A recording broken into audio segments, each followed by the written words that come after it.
Hello everybody, my name is Grim Reaper 2458 and we're going to be doing something a little different. Or actually a return on a series I started a couple months ago. So a little backstory, I went on eBay last week and I saw a lot of blasters that apparently were broken. So let me show you the blasters. Smallest one here is a switch shot, presumably in pretty good condition, but the priming handle and the handle are all chewed up. I'm going to strip this for parts anyway, because it's a very bad blaster, in my opinion. Next thing I got was a Maverick. This one's all just completely destroyed, and stripping it for screws. Another thing was just a little thing of small parts. This was jammed in a stock I'm going to show off, icon darts, and a Vortex DX round.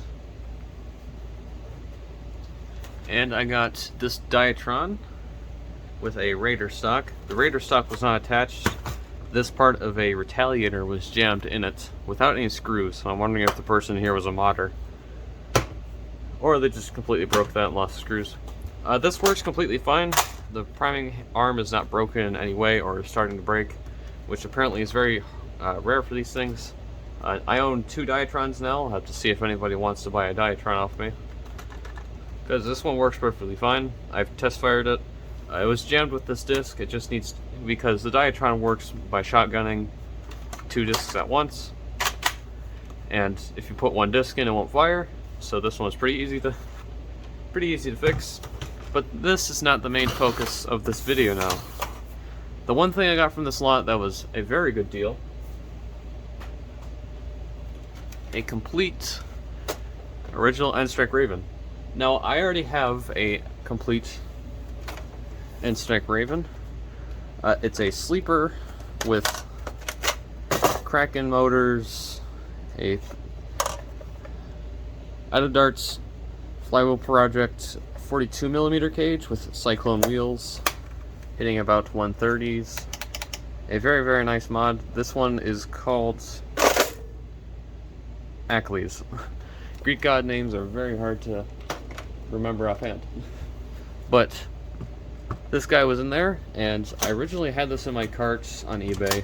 It was about $20 with $16 shipping, which was pretty good for just the Raven. The other stuff was just good for parts. And the seller actually made an offer to me about 16 bucks, so in total about 32 bucks, which is the cost of a Raven. So I took that deal, and it just arrived a couple hours ago. And the thing that was in this listing, or the main draw that got me in this listing, it says it was broken or for parts of repair. And I do repair Game Boys. I haven't done it very much recently, but parts and repair stuff is very intriguing to me. And so when I saw this, it was very intriguing. So the other stuff I'm going to use for parts, except for the Diatron and the Raider stock, mainly because they work completely fine and they're going to be good for projects. I thought that this would make a good video on itself, because Ravens are getting harder to find, and some people want to see Ravens, and specifically broken ones. So the main problem with this guy is that when I undo this screw, there is a mass amount of corrosion. Come on.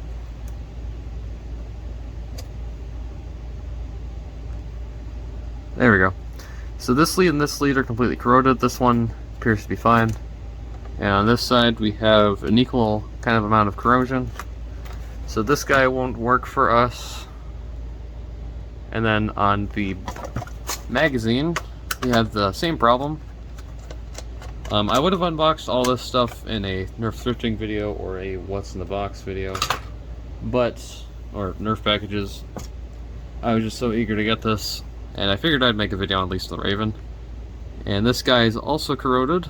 So what we're going to do is fix both of these things in this video and have ourselves a mint condition Elite Raven. I don't have any plans on cutting this one up because I'm already working on 2 Stravens, and I know what some people are gonna say.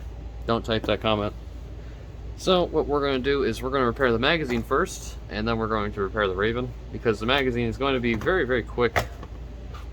So with this magazine, what it does is when you flick the switch right here with 3 batteries, it will glow the inside here. You can see the boards right here with some LEDs to charge up some glow-in-the-dark rounds. And if you know, in the last thrifting video, I did finally get some N-Strike Elites, or some N-Strike glow-in-the-dark ammo. That was pretty neat, considering that ammo is pretty hard to find because some people just refuse to use them and just ended up throwing them away. Or they get lost because it's only 18 darts, and the only way you could get them is by buying another Rayven, because I don't believe there are refill packs for these magazines, only for the Elite Rayven magazine. Alright, so we're going to cut this off. That's pretty disgusting. I'm going to unscrew the board under here so I can get access to what I need.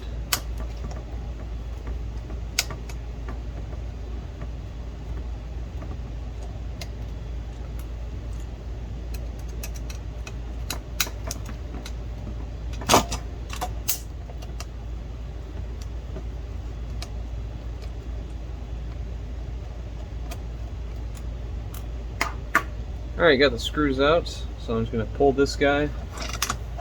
So now we have a better, more accessible battery tray. And so what I'm going to do is I'm going to heat up my soldering iron.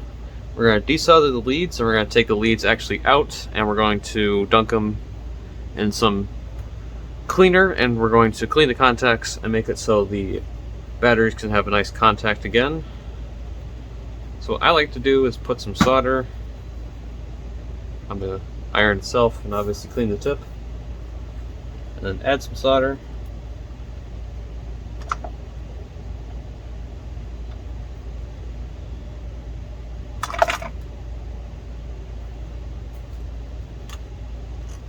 And that will just fall off.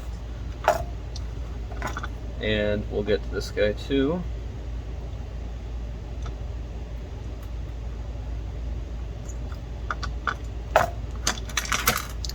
And I'm going to separate this if I can.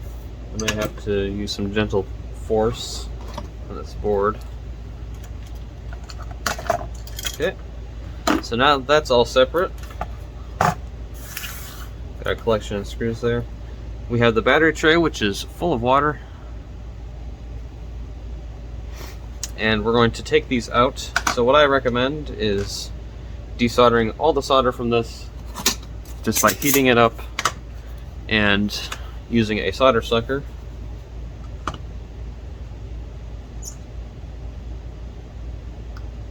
Because even though we added solder, getting it through the holes is going to be a whole lot easier if we just remove all the solder from these tabs. Alright, I'm going to shut my iron off because I need it for a little while. And I'm going to be very careful with this stuff because corrosion on your hands is not something you typically want, and something I obviously do not want. So my technique of getting the tabs out is getting a small Phillips head screwdriver and just prying it up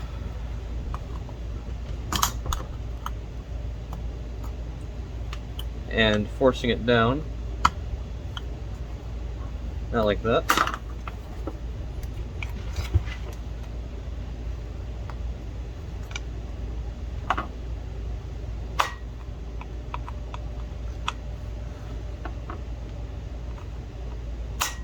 Okay, and then just grabbing it from the other side and kind of maneuvering it out. So that's one lead. I'm going to get the rest of these leads out and come back to you when that's all done. Alright, so I got all the contacts removed from the little battery tray, and this obviously needs to be cleaned. I'll clean that just with some hot soapy water and a toothbrush. And in here I have some vinegar, And we're going to dunk the leads in here because vinegar will remove the corrosion from these leads.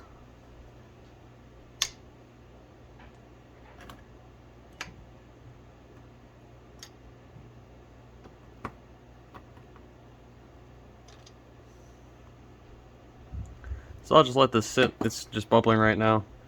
Come back to you when they're clean. Alright, so that just sat in the vinegar, and they're pretty clean. What I'm going to do is use a toothbrush that I mainly use to clean battery corrosion. I'm going to take these out and clean them to get all the little bits of corrosion out.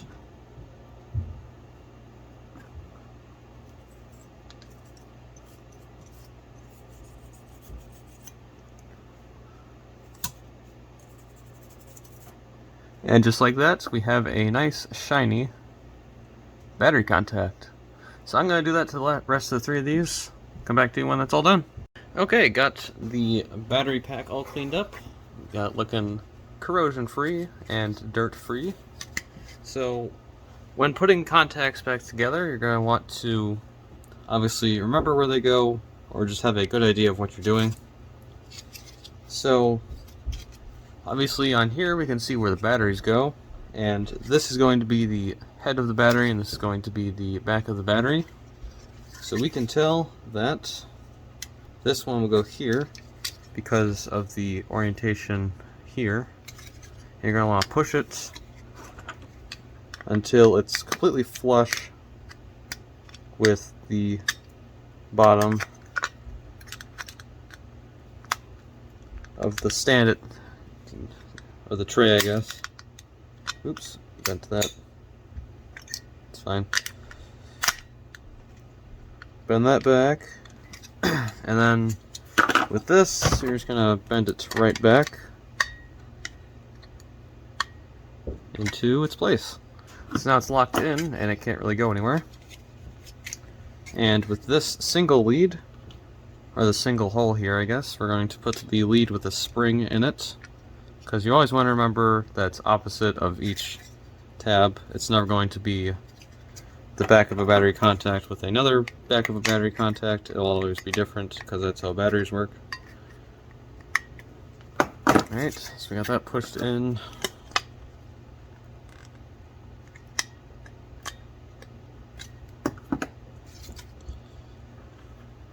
And the single one will go right here.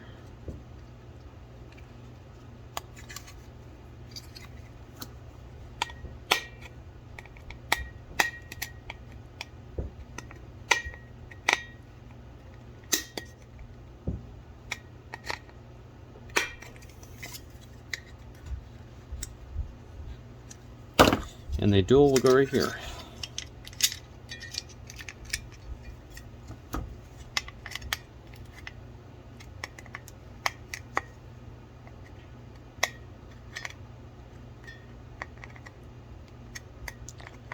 Always remember to do very small and light pushes when going in here so you don't mar out the plastic and you don't bend the metal tabs there.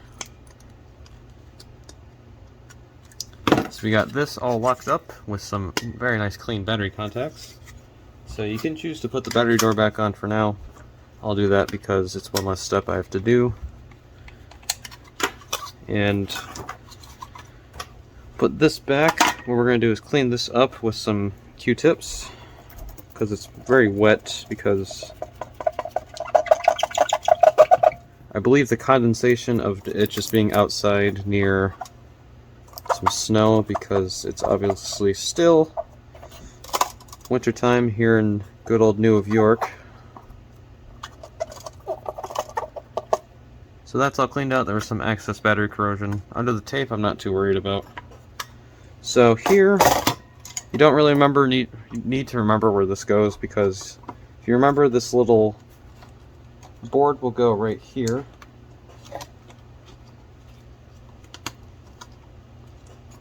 And this red wire will go to this lead, and this blue wire goes all the way to this lead. So I'm going to get these soldered back up. It's just a matter of holding the solder, tinning the lead, tinning the wire itself, and just completing the solder joint. So I'm going to do that and then obviously show how to put the switch back in and screw this all together.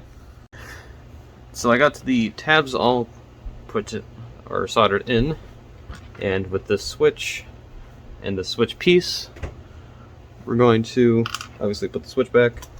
So one thing we need to note is how the switch turns on and off. But a nice thing is this has little tabs in it, so we can just plop it in there, and it obviously has the correct orientation already in it. And we have to put this little slider in. So with that we can test, and it sure does click. And it used these two tiny silver screws here. So I'll screw that back together. And I'll screw this guy back together. And I'll show the magazine hopefully working. So it turns out you need to leave the battery door obviously off. And I got some brand new batteries in there. Brand new is I pulled them from a Game Boy that I got off of eBay that accidentally came with batteries. And we'll see if it works. Hey, look at that.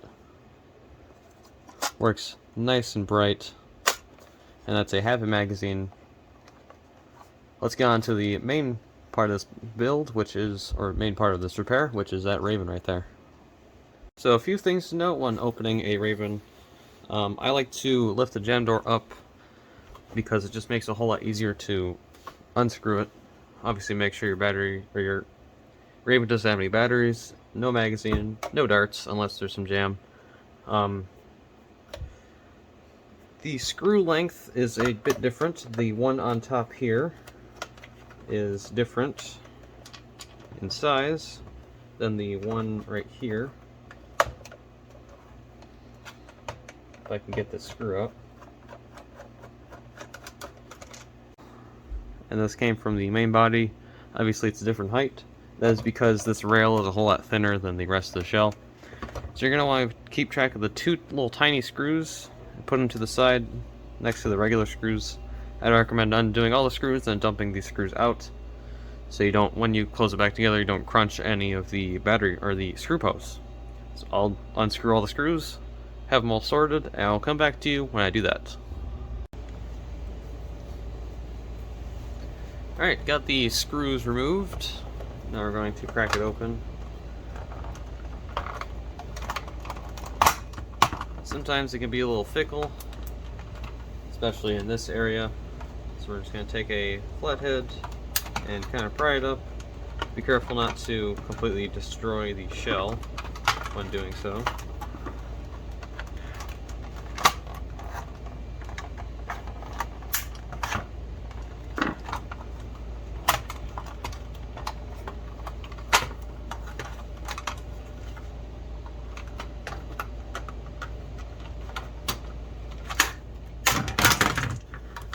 That was chaotic. Alright, so here we have the internals of this Rayven. I'm going to actually clean the whole blaster shell, so I'm going to set this to the side for now. And what we got in here is a stock, obviously, N-Strike Rayven. The goal of this Rayven is to restore it, not to modify it. So there will be no mods done to the actual Rayven itself. So I'm going to obviously keep all the locks and all the random garbage that's in here.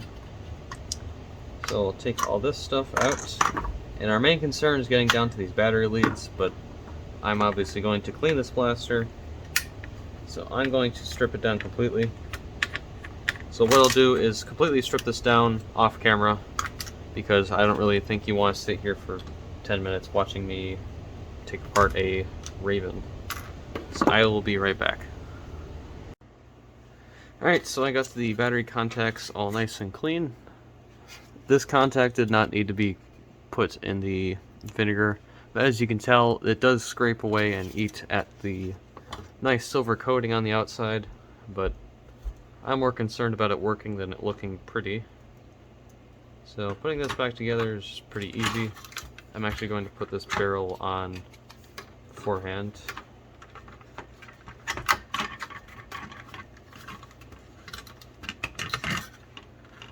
To make that a whole lot easier.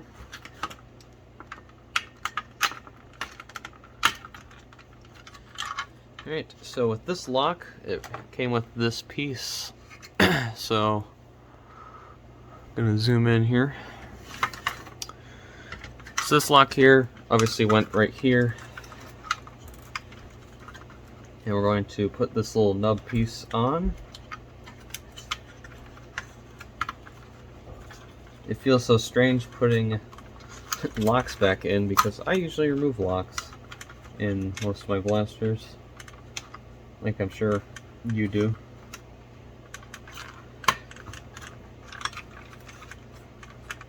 So this is a very finicky process.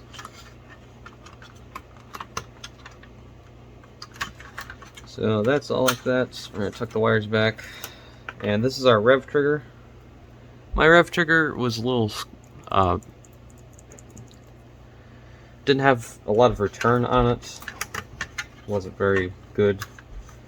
But I'm sure it'll be fine because this will be obviously modified in the future. Like this.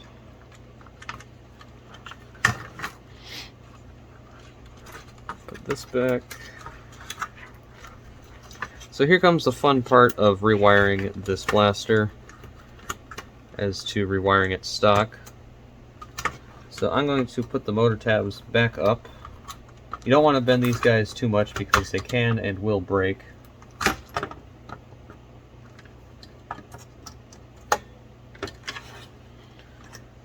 So you want to get it to a point where you can solder, but the thing doesn't obviously pull out. So we'll get this all nice and straight, cleaned up. Get my iron on.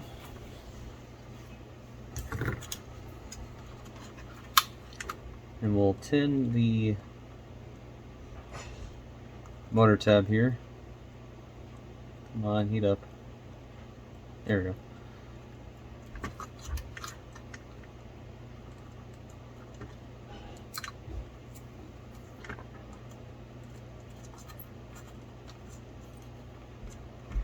Alright, get this guy wired on.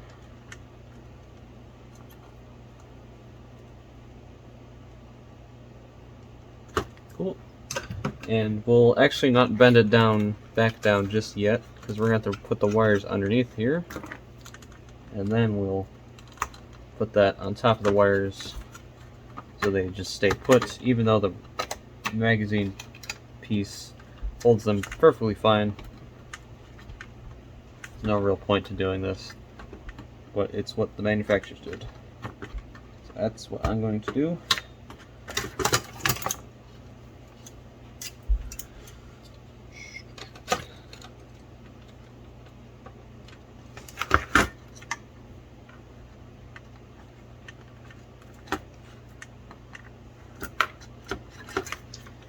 Alright, so this jumble of mess we got here is the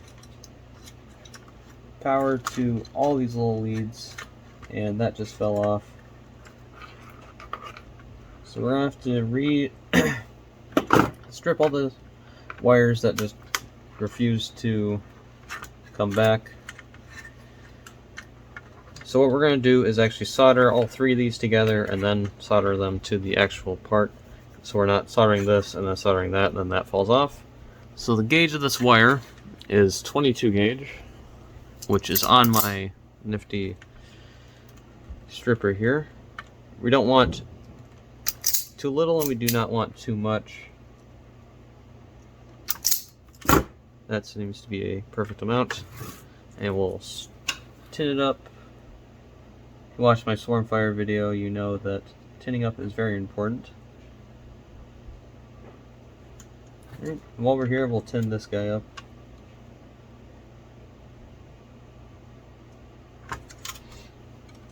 We'll clean this blue wire because it still has its lead. Okay, we'll strip this green wire.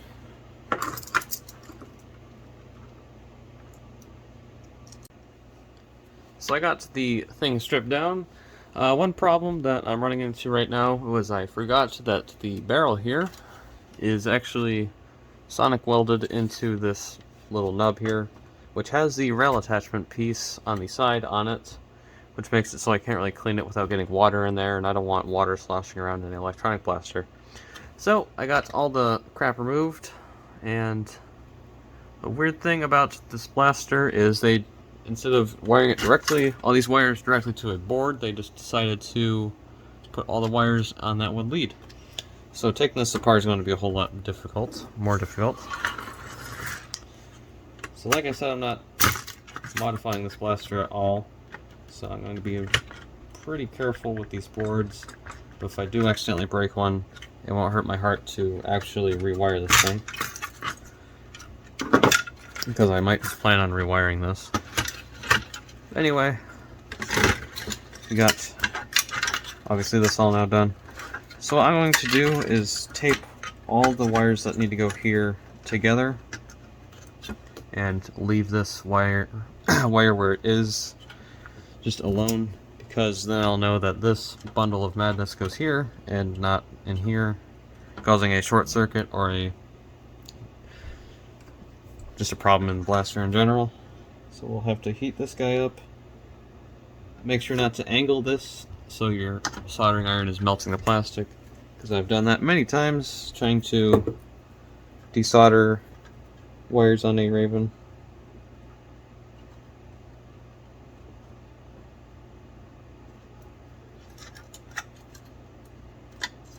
So we got that hot mess out of there. Actually, they're all staying together pretty well, so I'll just leave that there. I don't really have to do what I was talking about.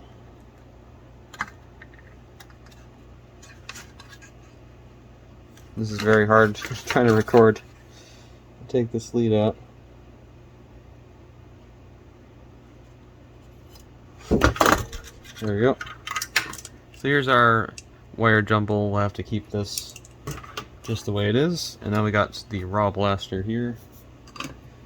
And we're going to do the exact same process we did on the magazine about pushing these tabs out. So what I'm going to do is push the tabs out, because I obviously showed how to, and clean the contacts, which I showed, putting the contacts in, which I showed. All I'm going to do from recording wise is put this thing back together, because I know some people have questions about how to put Ravens back together, because at first they can be a little complex. So that's a lot of talking. I'll do that real quick. I wish I could fast forward through footage, because that'd be a lot better to show instead of just completely cutting. I can't do that yet. We're just going to have to live with it. So I'll come back to you when this thing is obviously all cleaned up, the best I can without using a bathtub full of water, obviously. So I'll be back in probably 2 seconds for you. Alright everyone, some sad news. I just realized that the battery, or the wires here, are very corroded. They're supposed to be copper. That's why my soldering would not work. So this is going to unfortunately not work for a little bit.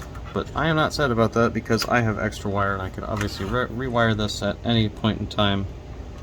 And these can go. I'll just screw it back together, show you guys how to obviously put it back together. I will be keeping this switch. It might be good, seeing how the entire battery tray could be full of corrosion. I don't see why this switch wouldn't work, because it's not right next to the battery tray. So you're going to want to push this all the way down, make sure it's completely down.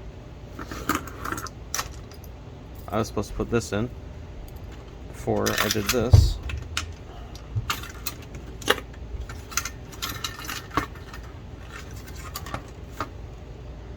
So I just accidentally did a whole bunch of work, recorded it, and then it did not record.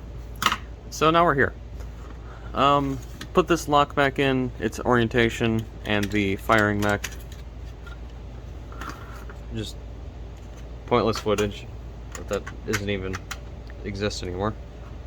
So I'm kind of pissed, but we're almost at the end here. Just gotta put this screw back in.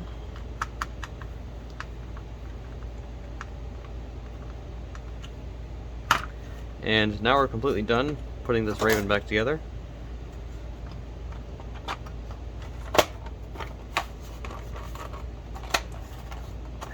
And make sure to squeeze it all back together. Make sure it all looks good on the seams, which it does.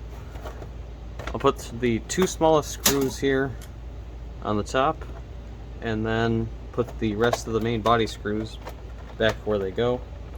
If you were to put a main body screw where I'm putting these small screws, there'd be a hole on the other side, or like a weird bubble on the other side of where this attachment piece goes, where the attachment rail goes. So I'll put the screws back together, and we'll see the finished product. So that is the unfortunate end of this video. If you skip to the end, I managed to fix this magazine here, and the Raven was unfortunately unfixable. It could be fixed if I were to take some of my scrap wire and make this again, but the ends of this were just so corroded. They're black. So I can't really do too much about that at the moment. I might make this into a auto Raven, which I've wanted to do for a while. I don't know yet. If you have an idea of what to do with this Raven, put it in the comment section below. I already cut up 2, so I don't really plan to cut this one up. But that was the end of this video. Have a good rest of your day, I guess.